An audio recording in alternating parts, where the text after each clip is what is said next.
सोई व्याधि हाँ मैं लई आए, सोई व्याधि हम ले आए, देखी सोने न करे, देखी सोने न हमारे हरे हारे लकी लकड़ी, हमारे हरे हारिल की लकड़ी।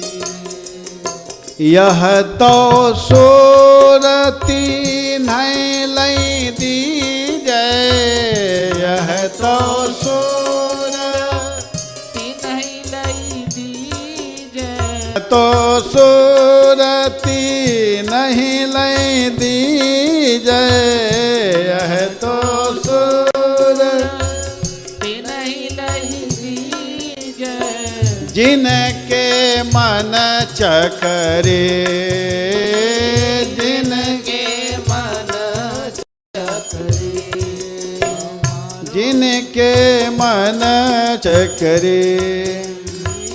जिनके मन अरे सगे, अरे ये तो बात उन लोगों को देना चाहिए जिनके मन में संसारिक कोई इच्छा है, कामना है। हम लोगों के हृदय में तो छाए हुए वो निकल नहीं रहे हैं। तो इस प्रकार वे भगवान को अपने हृदय में धारण की हुई है, भगवान के गुण को, भगवान के स्वभाव को, भगवान के लीला को, भगवान जो जो किए हैं वो गोपियों के हृदय में छाया हुआ है। राधा रानी उनको याद कर रही हैं और कहती हैं कि वयमृतमिव जिव्याहृतं श्रद्धाना कुलिकरुतमिवाज्ञः कृष्णवधो हरिण्यः ददिषु सकृदे तन्नख स्पर्शतीव्र स्मररुजौपमन्त्रीन् भाण्यतामन्यवार्तः।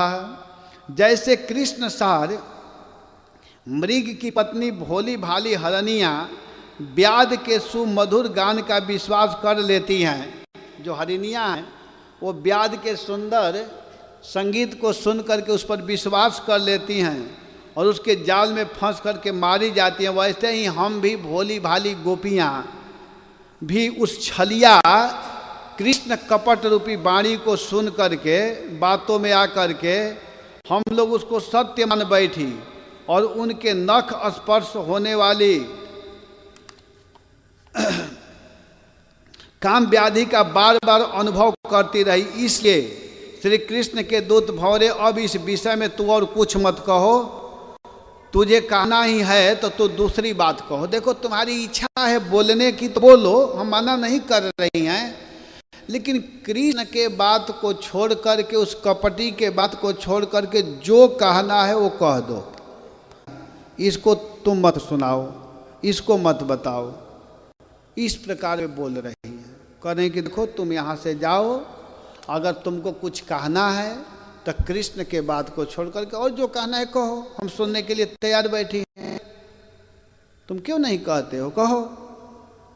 प्रिय सख पुनरागा प्रेयसा प्रेषितः किम वरय किम अनुरोधे माननीयो सिंह नयसि कथम इहासमान दुस्त्य द्वंद्व पार्श्व सतत मरसी सौम्यम श्री वधु साकमास्ते। हमारे प्रियतम के प्यारे सखा, जान पड़ता है कि तुम एक बार उधर जाकर फिर लौट आए हो, ऐसा लग रहा है। और बस ही हमारे प्रियम ने मनाने के लिए तुम्हें भेजा होगा।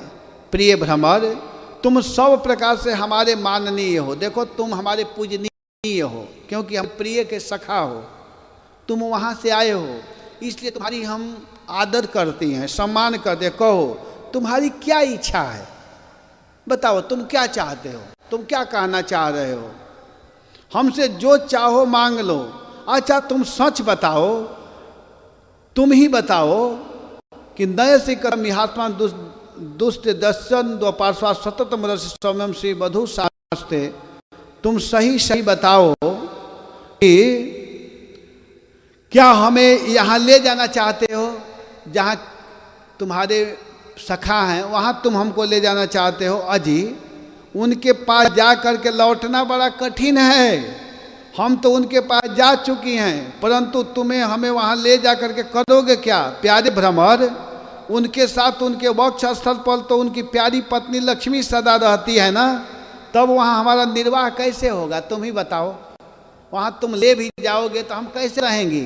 तुमको नहीं पता है कि हमेशा लक्ष्मी वहाँ पर रहती है। अब बस एक श्लोक और है, उसको मैं 2-3 मिनट में बोलता हूँ। अंतिम श्लोक भ्रमर गीत का कहती हैं कि अपिबत मधुपुर्याम आर्य अपिबत मधुपुर्याम आर्यपुत्रो धुनास्ते स्मरति स पितृगेहान सौम्य बंधुश्च गोपान क्वचिदपि स कथानः किंकरीणां गृणीते भुजम गुरु सुगंधम मूर्धधास्यत् कदानु। अच्छा, हमारे प्रियतम प्यारे दूत मधुकर, तू ये बताओ कि हमें यह बताओ कि क्या आर्य पुत्र, क्या श्याम सुंदर श्री कृष्ण गुरुकुल से लौट करके मधुपुरी में सुख से हैं ना? देखो, हम लोग अपने प्रियतम के समाचार नहीं पूछे। तुम ये बताओ, तुम वहाँ से आए हो, हमारे प्रियतम श्याम सुंदर सुखी हैं ना? क्या वे कभी नंद बाबा, मैया यशोदा, यहाँ के घर सगे संबंधी ग्वाल बालों को याद करते हैं? क्या कभी याद करते हैं? ब्रज की चर्चा करते हैं? और क्या हम दासियों को याद करते हैं? हम दासियों को कभी पुकारते हैं? बताओ, कभी वे अपनी अगर के समान दिव्य सुगंध से युक्त भुजा क्या हमारे सिर पर रखेंगे? अपने उस भुजा को हमारे सिर पर रखेंगे? क्या हमारे जीवन में कभी ऐसा शुभ अवसर आएगा? अरे भौरा, अरे भ्रमर, तुम ये बताओ, क्या ऐसा सुख है, ऐसा अवसर हमें मिलेगा कि हमारे प्रियतम, हमारे श्याम सुंदर हमारे ऊपर इस तरह का सुंदर कृपा करेंगे? आप बताइए। अब इसके ऊपर कुछ पद है, कुछ भाव है, बहुत सुंदर सुंदर भाव है। उद्धव जी फिर समझाने का प्रयास करेंगे राधा रानी और गोपियों को कि आप लोग इतना अधीर क्यों हो रही हो? राधा रानी रोने लगी। अंत में रोते हुए कहती है कि अरे भैया देखो, मैं बहुत बोल दी, तुम हमारे प्रियतम के सखा हो, तुम पूजनीय हो, तुम वंदनीय हो, तुम्हारा आदर करती हैं। अच्छा ये बताओ, हमारे प्रियतम ठीक हैं ना? उनको किसी प्रकार का कोई दिक्कत नहीं ना है? क्या इन ब्रजवासियों को याद करते हैं? मैया जसोदा, बाबा नंद को कभी पूछते हैं? गौओं को याद करते हैं? जब से प्यारे गए हैं ना, गायें अच्छी तरह से घास नहीं खा पाती हैं, बछड़े दूध नहीं पी पाते हैं, वे हमेशा कृष्ण को ही बाट जोहते रहते हैं कि कन्हैया आएगा। सब लोग जो हो रहे हैं, देख नहीं रहे हो? देखो ये गोपियाँ कैसी दुबली पतली हो गई हैं, देखिए, दृष्टि डालो। कोई बात नहीं, क्या अपना भुजा, अपना हस्त हम लोगों के सिर पर, हम लोगों के गला में स्पर्श करेंगे श्याम सुंदर? इस तरह कहते हुए राधा रानी एकदम रो रही हैं। अब उद्धव जी की स्थिति एकदम विचित्र हो रहा है। अब उद्धव जी सोच रहे हैं कि मैं कैसे समझाऊं इन लोगों को। तो कल उद्धव जी समझाने का प्रयास करेंगे गोपियों को। कहेंगे तुम लोग इतना दुखी क्यों हो रही हो? जिस कृष्ण के लिए सोच रही हो ना, उसका कोई वैसा बात नहीं है, उसके कोई माता पिता, कोई सगे संबंधी वैसे कुछ नहीं है। तुम ब्रह्म के चिंतन क्यों नहीं करती हो? करो चिंतन। खूब बताने का प्रयास करेंगे। तो गोपिया कहे अच्छा बताइए वो ब्रह्म कैसा है? तो ब्रह्म, उद्धव जी कहेंगे कि उसका हाथ नहीं है, उसका पैर नहीं है, उसका मुख नहीं है, ध्यान करना है। तब गोपियाँ कहेंगे अच्छा उसका पैर नहीं है, उसका हाथ नहीं है, उसका मुख नहीं है, तो कर बिनु कैसे गाय दुही हैं हमारे वह? जब हाथ ही नहीं है तो हमारा गाय कैसे दुहेगा? पद बिनु कैसे नाची थिरकी रिझाई है? जब पैर ही नहीं रहेगा तो कैसे नाचेगा? और जब मुख ही नहीं है तो हमारा माखन कैसे खाएगा? ऐसे लंगड़ा लूल्हा ब्रह्म को हम लेकर के क्या करेंगे? उद्धव कहो कौन अधव हमारे काम आई हैं, ऐसे लंगड़े ब्रह्म को लेकर के हम क्या करेंगे? ये किस काम में आएगा? उद्धव बताओ, तुम ही बताओ। हम लोगों को तो वो ब्रह्म चाहिए जिसका हाथ हो, क्योंकि उससे गाय दुहवाना है हम लोगों को, उससे हम लोग को नचाना है, उसके साथ हम लोग नाचेंगे। उसको माखन खिलाएंगे। ऐसे मुख वाला ब्रह्म चाहिए हमको। राधा माधव चाहिए जिनका हाथ पैर मुख आँख सब कुछ है। हमको श्याम सुंदर, राधा श्याम सुंदर चाहिए। हमको ऐसे लंगड़े लूल्हे ब्रह्म की जरूरत नहीं है। तो इन सब कथा को हम लोग कल सुनेंगे। कल भागवत कथा का अंतिम दिन है, इसको प्रभु जी बताएंगे, ये हमारा काम नहीं है। हरे कृष्णा, जय श्री प्रभुपाद। हरे कृष्णा। पूज्यपाद श्री कृष्ण प्रभु की, समवेत भक्त वृंद की जय हो। हरे कृष्ण। পুনরায় আমি সকলের কাছে নিবেদন করব, ব্যাসপীঠ থেকে প্রভুজি যতক্ষণ ব্যাসাসন পরিত্যাগ না করছেন ততক্ষণ ধৈর্য ধরে বসে থাকলে ভালো হয়। হরে কৃষ্ণ। হরে কৃষ্ণ। আমি যাদের নাম ঘোষণা করছি দয়া করে আপনারা মঞ্চের পাশে এসে দাঁড়াবেন।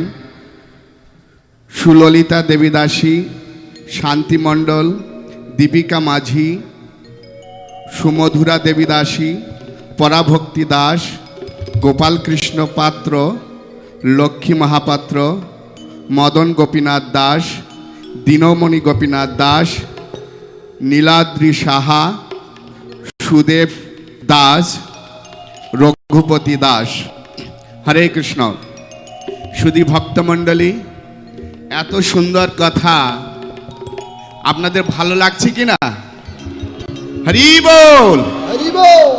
দেখুন, পরমেশ্বর ভগবান শ্রীকৃষ্ণ যখন যুদ্ধক্ষেত্রের রণাঙ্গনে দুই সেনার মাঝে বসে আছেন, ঠিক সেই সময় অর্জুন বলছেন, কাঁপিছে শরীর মোর সহিতে না পারি, গান্ডীব খসিয়া যায় কি করিয়া ধরি, জ্বলিয়া উঠিছে তাক মহাতপবান, হইও না আগুয়ান, অস্থির হয়েছে আমি স্থির নাহি মন, সব ভুল হয়ে যায় কি করি এখন, হে কেশব আমার পক্ষে যুদ্ধ করা সম্ভব নয়। তখন পরমেশ্বর ভগবান শ্রীকৃষ্ণ গীত উপদেশ দিতে শুরু করলেন, হরি কথা বলতে শুরু করলেন, কৃষ্ণ কথা বলতে শুরু করলেন। আর ততক্ষণে দুর্যোধন তিনি কি করছেন? তিনি অত্যন্ত উদ্গ্রীব হয়ে পড়েছেন কি করার জন্য? যুদ্ধ করার জন্য। আর ঠিক সেই সময় দুর্যোধন বলছেন, কাকে বলছেন? পিতামহ ভীষ্মকে, যে হে পিতামহ, এখনো তুমি কার জন্য অপেক্ষা করছো? বাজাও শঙ্খ। তখন পিতামহ বলছেন, আমি এখন কি করে আমি যুদ্ধ করব? কি করে যুদ্ধ করব? যতক্ষণ শঙ্খের ধ্বনি না হবে ততক্ষণ যুদ্ধ করা যাবে না। অতএব তুমি ধৈর্য ধরো দুর্যোধন, যুদ্ধ তো অবশ্যম্ভাবী। দুই সেনা যখন উপস্থিত হয়েছে তখন যুদ্ধ তো হবেই। তাও অত্যন্ত উদ্গ্রীব। তখন ভগবানের এই কথা শ্রবণ করার জন্য পিতামহ ভীষ্ম কতটা লালায়িত শুন।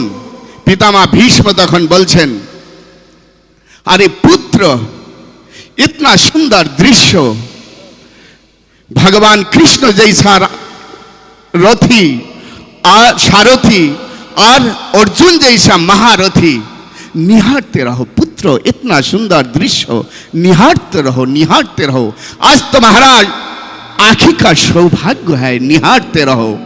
और ठीक से समय पितामह भीष्म बोलছেন যে देखो, আজ আমার দুঃখ হচ্ছে যে পরমেশ্বর ভগবান শ্রীকৃষ্ণ এবং অর্জুন যে বার্তা আলাপ করছেন তার একটা শব্দ যদি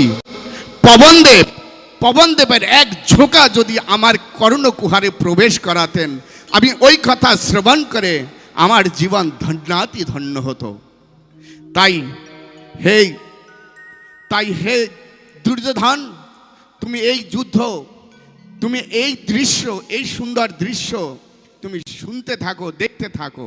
কিন্তু দুর্যোধন কিছুতেই সহ্য করছে না। পিতামহ ভীষ্ম বলছেন যে আজ ভীষ্ম বানিয়েছো, কেন তুমি আমাকে অর্জুন বানাওনি? তাই ঘাটে বসে একদিকে ভীষ্ম পঞ্চক ব্রত চলছে, অপরদিকে গঙ্গায়তপন, অন্যদিকে গঙ্গা মায়ের আরতি, অন্যদিকে ভাগবত রূপী গঙ্গায় অবগাহন। এর থেকে সৌভাগ্য আর কি হতে পারে? বলে কৃষ্ণচন্দ্র ভগবান কি। তাই আসুন এরকম সুন্দর কথা শ্রবণ করবার জন্য, এরকম আয়োজন করবার জন্য আপনাদের সহযোগিতার হাত বাড়িয়ে দিন। আপনি যদি 1 পা ভগবানের জন্য বাড়িয়ে দেবেন, তাহলে ভগবান আপনার জন্য 10 পা বাড়িয়ে দেবেন। দেখুন, রাজসূয় যজ্ঞে যখন ভগবান কৃষ্ণচন্দ্র শিশুপালকে মারার জন্য চক্র ছিঁড়েছিলেন, ঠিক সেই সময় ভগবানের হাতে একটু চোট লেগেছিল। আর যখন রক্ত বের হচ্ছে, দ্রৌপদ নন্দিনী কৃষ্ণা তৎক্ষণাৎ উঠে তিনি তার শাড়ি আঁচল ছিঁড়ে ভগবানের শ্রীকৃষ্ণের হাত বেঁধে দিচ্ছেন। তখন ভগবান কৃষ্ণচন্দ্র কি বলছেন জানেন? আরে দ্রৌপদী, कैसा तेरी ये शाड़ी का मूल चुकाऊंगा। আমি টানাটানি করছেন। তখন পিতামা ভীষ্মের কাছে দ্রৌপদ নন্দিনী দুহস্ত উত্তোলন করে বলছেন, হে পিতামা, মেরি দশা দেখো, তুমি আমাকে সহায়তা করো। কিন্তু লক্ষ লক্ষ রাজন্যবর্গ থাকা সত্ত্বেও সবাই যেন মাথা হেট করে বসে আছে, কেউ কোনো কথা বলছে না, কেউ পারছে না দ্রৌপদ নন্দিনী কৃষ্ণাকে রক্ষা করতে। তখন কারো সহায়তা না পেয়ে দ্রৌপদ নন্দিনী কৃষ্ণা দুহস্ত উত্তোলন করে কি বলছেন? হে কৃষ্ণ করুণা সিন্ধু দীনবন্ধু জগৎপতে গোপেশা গোপিকা কান্ত রাধা কান্ত নমস্তুতে। আর ঠিক সেই সময় আমার কৃষ্ণচন্দ্র ভগবান যেহেতু একটু শাড়ির আঁচল ছিঁড়ে দিয়েছিলেন, লক্ষ লক্ষ শাড়ি হয় কি নারী হয়, নারী হয় কি শাড়ি হয়, কিছুই বোঝা যায় না, আর পর্বত হয়ে পড়েছে শাড়ির। তাই দেখুন ভগবান কৃষ্ণচন্দ্রের কি কৃপা। আজ যদি আপনারা এই তার কথার জন্য, তার এই ধর্মীয় মহতী অনুষ্ঠানের জন্য আপনাদের অনুদান দেবেন, তাহলে ভগবান কতই না খুশি হবেন, কতই না সন্তুষ্ট হবেন, আপনারা নিজেরাই একবার ভেবে দেখুন। তাই আসুন, আপনারা যারা অনুদান দিতে চান, আমাদের প্রবেশদ্বারের পাশেই রয়েছে ডোনেশন বুথ, আপনাদের সহযোগিতার হাত বাড়িয়ে দেন। হরে কৃষ্ণ। আমি অনুরোধ করব সুললিতা দেবীদাসী, গোপী দেবীদাসী, যিনি 500 টাকা দিয়েছেন, সকলে প্রভুর শ্রীহস্ত থেকে কৃপা আশীর্বাদ লাভ করুন। শান্তি মণ্ডল, যিনি 1000 টাকা দিয়েছেন, সবাই হরিবল বলুন, অ্যাটলিস্ট হরিবল। দীপিকা মাঝি 1000 টাকা দিয়েছেন, হরিবল। সুমধুরা দেবী দাসী 505 টাকা দিয়েছেন। পরাভক্তি দাস 1000 টাকা দিয়েছেন। গোপাল কৃষ্ণ পাত্র 500 টাকা অনুদান দিয়েছেন। লক্ষ্মী মহাপাত্র 501 টাকা দিয়েছেন। মদন গোপীনাথ দাস 501 টাকা দিয়েছেন।